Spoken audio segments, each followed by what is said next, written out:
Foram coisas que foram inventadas, em geral, na época desses grandes gênios mesmo. Então, sei lá, de forma superficial, dá pra dizer que tinha bastante coisa pra experimentar ainda nessa época aí. Então, tinha e não tinha. Aí é que tá. E aí, esse que é o ponto que foi ruim.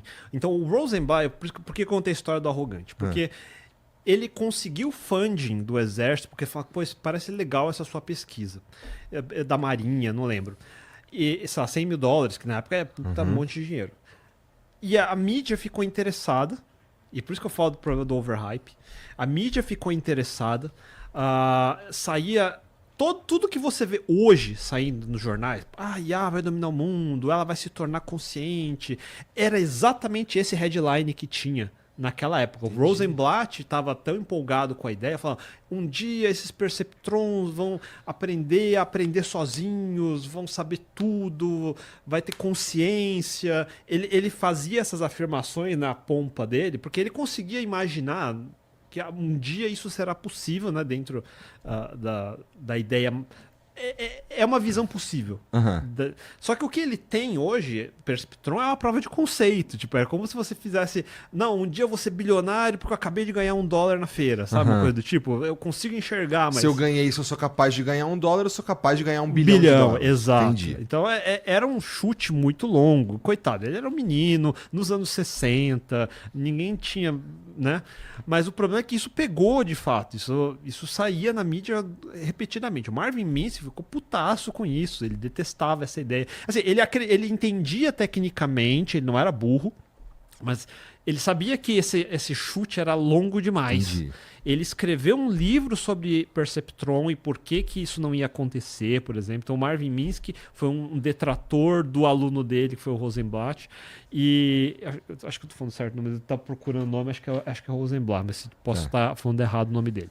Bom, se tiver algum nerd no chat aí que tá dizendo que o Akita tá falando errado aqui, já... Exatamente. E aí o que aconteceu é que os sistemas de simbólicos e esse Perceptron não chegaram nas expectativas que todo mundo imaginava, nenhum dos dois, mesmo o sistema Expert, nem o Perceptron, não eram consciência, não eram inteligentes, não viraram nada do prometido. Aí passa um ano, passa 2 anos, você fala, porra, velho, vocês estão de brincadeira comigo. No meu jornal eu publiquei que havia o Terminator, e cadê o Terminator?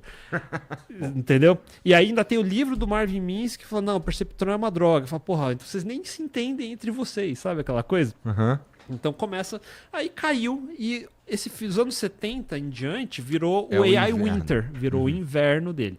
E um dos problemas do Perceptron, e aí eu vou chegar no ChatGPT, é que existia uma noção de que se eu colocasse mais uma camada de rede neural poderia melhorar, mas o Rosenblatt ele estava tão apegado à ideia de uma camada, não sei se ele achava mais elegante ou se achava que era suficiente, só fazer uma camada grande.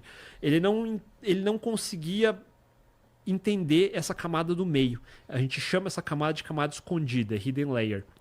Porque uma coisa você joga uma imagem como entrada, você fala, deu 100% de saída, deu 50% na previsão ou não. É o número 1, é o número 2, é ou não é. Tá. Então, é meio fácil de entender intuitivamente a entrada e a saída. Agora, se eu coloco uma camada do meio, então na primeira camada eu recebo imagem, na última camada eu recebo problema. O que acontece nesse camada do meio? O que são esses números que está trafegando entre uma camada e outra? O que significa isso?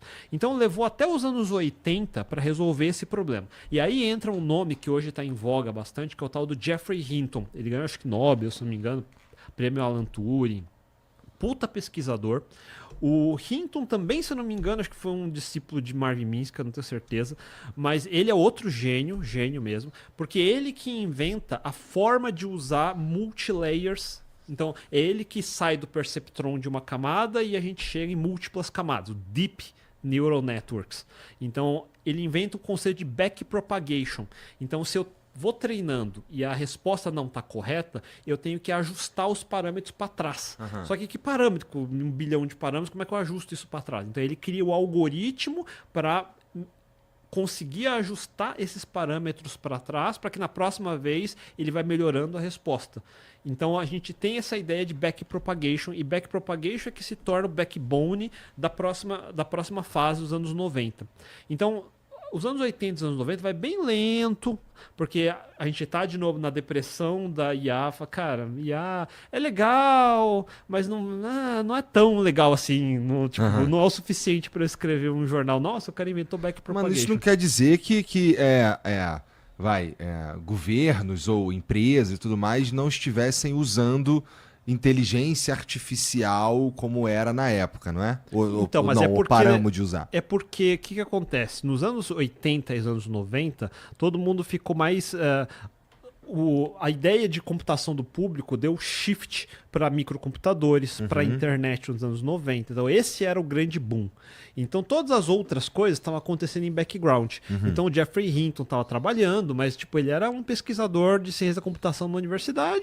Bacana. Nos anos 70, a gente ouviu falar desse negócio de não deu em bosta nenhuma. Mas tem esse negócio de internet. Esse negócio de internet é legal. O DARPA abriu. Os caras ganham dinheiro. Pode ganhar dinheiro. O Tim Berners-Lee, que até agora fez aniversário, a invenção... não é uma crítica, mas é que ele sozinho não inventou a internet. Já tinha sido inventado antes. O DARPA, ele inventou a web, mas a web, o tal do HTML, o pessoal chama de para HTML, mas ele pega uma linguagem que já existia, que era HTML, ele só tira uma gordura ao redor, chama de HTML, entendeu? Entendi. E aí ele pega um computador Next que tem... Faz de conta que tem um gerador de site ali já pré-pronto, é só juntar os componentes e vira um browser. Entendi. É uma prova de conceito muito boa. Óbvio que não dá para tirar o mérito, porque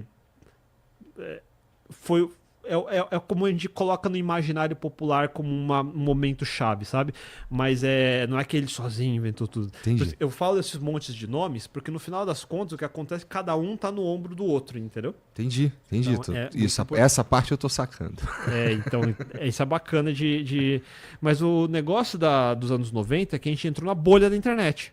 Então a gente teve a bolha da internet, era só a internet que todo mundo queria saber. Como fazer site, como fazer site, como fazer site. Aí, além de tudo, começa a surgir uma intuição de que bacana, eu tenho multilayers, mas para multilayers não é só a quantidade de layers. Eu preciso ter muita informação, mas eu não tenho muita informação para treinar. A internet está acabando de surgir, entendeu? Então, a gente ainda estava aprendendo a lidar com tráfego, a gente ainda não tinha informação suficiente, a gente não tinha noção de o que dava para fazer. E essa ideia de fazer multilayer, ele não é intuitivo nem para matemático. Então, não quer dizer que a gente não sabe, ele não é intuitivo. Ou seja, é difícil, eu não consigo desenhar geometricamente de uma forma fácil para explicar. Eu tenho que olhar um monte de equação e ficar... Entendi. Acho que faz algum sentido. Então, o que acontece é que a gente começa a ter as tecnologias, mas eu não tenho ainda tudo o que eu preciso. As peças começam a se alinhar depois do século XXI. O que acontece no século XXI? A bolha da internet estoura, aí eu tenho uma década de inverno de tecnologia de novo.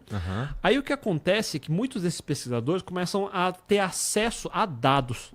Isso é uma coisa que não tinha antes. Então, um Yahoo aparece, um Alta Vista, aí começa a surgir o Google, por exemplo. No Brasil teve o KD um pouquinho antes. O KD um pouquinho antes. Só que, mais do que isso, esses grandes portais, eles começam a ter informação de milhões de pessoas todos os dias. Informação comportamental de pessoas.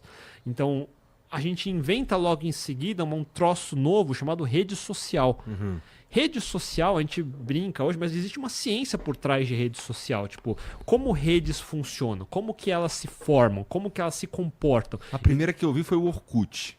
Foi no Brasil, o Orkut, por exemplo, ficou famoso. Não foi no Brasil, mas a gente tornou famoso. Então, essas redes sociais, a gente não tinha... A gente tinha uma noção de como redes funcionam. O que são redes? São nós e conexões, relacionamentos. A gente tem a noção de que existem grupos de pessoas, de a pessoa mais influente, mas não tem matematicamente muito bem descrito isso. Em ciência da computação tem uma matéria só para isso, que é a teoria dos grafos. Mas a gente aprende o modelo clássico de redes, que é uma rede mais estática. Agora, o problema de internet é que as redes são dinâmicas, e elas não só são dinâmicas, como são massivas. Então a gente tem duas coisas novas acontecendo. Eu tenho uma nova ciência, que é a ciência de redes sociais e redes em geral. Então, as redes sociais, elas alimentaram a ciência de redes, e várias novas teorias foram criadas para descrever essas redes, como que elas crescem, como que ela comporta, como que ela evolui, a ideia de redes que começam vários pequenos clusters, mas que existe um comportamento de winner takes all, por exemplo, ou então first mover, que é quem começa primeiro leva. Todos esses comportamentos são descritos. Meio que intuitivamente a gente que está na área sabe disso, né? Tipo, todo mundo começa igual, mas tem aquele que consegue pegar todo mundo e monopoliza toda a rede. Então a gente tem um pouco dessa noção intuitivamente, mas não tinha matematicamente. E aí a gente passa a ter por causa do Yahoo, por causa depois do Twitter, do Facebook e tudo mais, porque os pesquisadores passam a trabalhar dentro dessas empresas. Aí, de novo, até voltando ao canal do Veritasium que eu estava falando, eu gosto muito do canal o Derek, é excepcional para explicar. E vários dos vídeos onde ele faz histórias da matemática, quem presta atenção, tem vários vídeos, ele está fazendo uma call, Skype, alguma coisa, com um professor. E ele nunca fala quem que é esse professor. E eu sempre olho e falo, cara, eu sei quem que é esse cara. Esse cara chama Steven Strogatz. E Steven Strogatz é um excelente matemático, comunicador, fez muita palestra no TED, por exemplo. Ele pesquisa coisas sobre emergência, comportamentos emergentes. E alunos dele, como Duncan Watts, se tornam pesquisadores no Yahoo, na Microsoft. E ele que traz de volta uma noção dos 6 graus de separação e coloca isso em prática dentro de redes sociais e faz a matemática por trás dessas redes sociais. Então, existe uma ciência por trás. Não é só, é só colocar usuários num banco de dados. Não. Tem toda uma ciência por trás de como isso funciona. Não é à toa. Quando a gente fala dos algoritmos, de fato, são esses pesquisadores. Então, um Duncan Watts da vida, ele escreveu vários livros sobre os 6 graus de separação, sobre o comportamento das redes, como que elas escalam e etc. Então, a gente passou a entender redes. O Steven Strogatz, que é esse cara que eu falei, além de tudo, ele falou muito nos anos 80 e 90 sobre um outro comportamento chamado ciência do caos.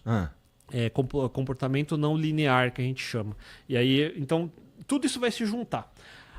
No século XXI, então, a gente tem redes sociais, a gente tem internet e a gente tem um segundo problema, que é bacana, onde que eu guardo essa porcaria desse tanto de dados. Então, aí é que começa a ideia de Big Data, que todo mundo fala Big Data, Big Data, Big Data. Isso é um puta problema no começo do século XXI, que a gente não sabe como armazenar esse tanto de dados. Não é só, pluga um monte de HD. Bacana, e quando acaba os HDs? Pluga mais. Não, mas não é assim que funciona. Como é que eu movo essas coisas de lugar agora? E se o data center pegar fogo, eu perco tudo? Um monte de problema logístico. A Amazon, a AWS, só surge em 2006. Então, a gente está falando de 2006, para todo mundo entender como usa a Amazon, leva mais alguns anos. Então, é só a partir dos anos 2010 que eu começo a saber como gerenciar um monte de dados. Tá. Aí que começa o cloud. Aí começa o tal do cloud, os dados em nuvem. Todo mundo confia no cloud e tá todo mundo dando seus dados para treinar. Aí a outra coisa é que tem uma pesquisadora chamada, acho que é a doutora Fei Li, ela entende que para melhorar essas redes neurais precisa ter muitos dados. E ela cria ajuda a organizar um grande banco de dados chamado ImageNet.